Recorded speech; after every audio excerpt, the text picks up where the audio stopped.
Who's going to fill the almost 3,700 appointments in the Trump administration? Time is running short. Reince Priebus from the RNC was just named White House Chief of Staff. John Bolton or Rudy Giuliani could become Secretary of State, reports suggest. But who's going to face the press every day in the briefing room, one of the most high-profile jobs in the West Wing?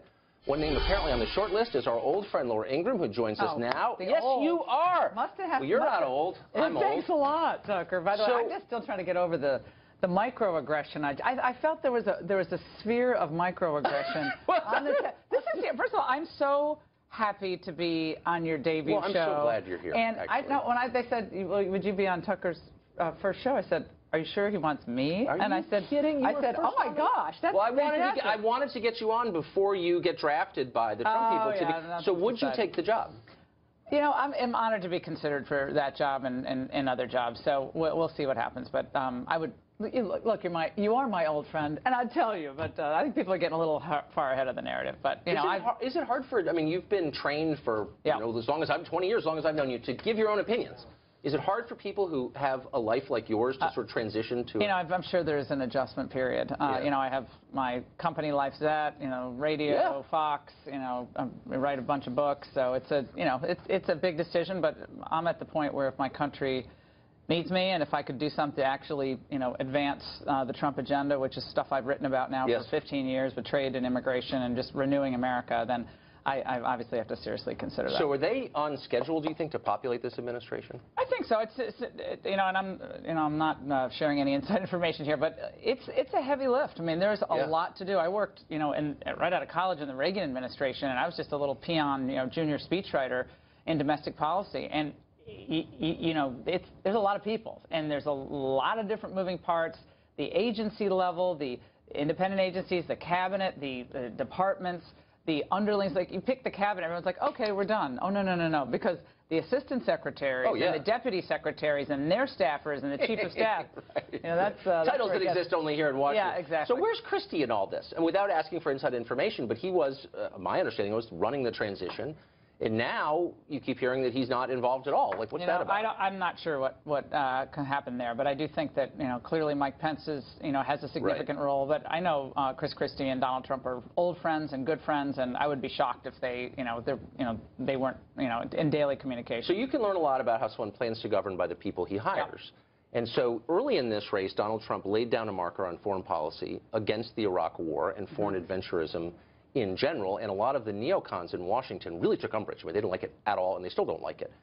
And so I'm reading now that John Bolton and Rudy Giuliani are under consideration for Secretary of State. I like them both. They're very smart. Yeah. But they're on the other side of that debate. So what does this tell us about where Trump plans to go? I think Trump's agenda is going to be Trump's agenda. And if you go into the Trump administration, you're not going to be pushing someone else's agenda. You're going to be pushing his vision for American renewal on the economic front and a pragmatic foreign policy, I think, closer to Reagan than to George W. Bush, where it's peace through strength, rebuilding this economy, sending a strong message to our adversaries and our allies that we take care of business at home, we honor our commitments to our allies.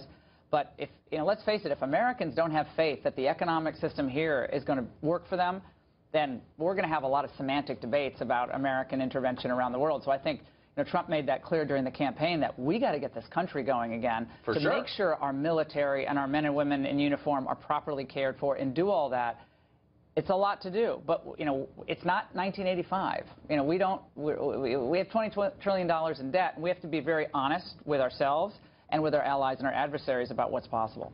It's a massive departure from the past, whatever happens. Well, and probably wasn't smart for all these national security experts. A lot of them are really good people, but to sign these letters and Trump's dangerous to the world. I mean, well, not just some experts, but like the entire foreign policy establishment. So the question becomes, because they were always right. Because they made all the right decisions. Is there a group that was wrong more consistently than the people who run other than the press corps and calling this election? And the CIA.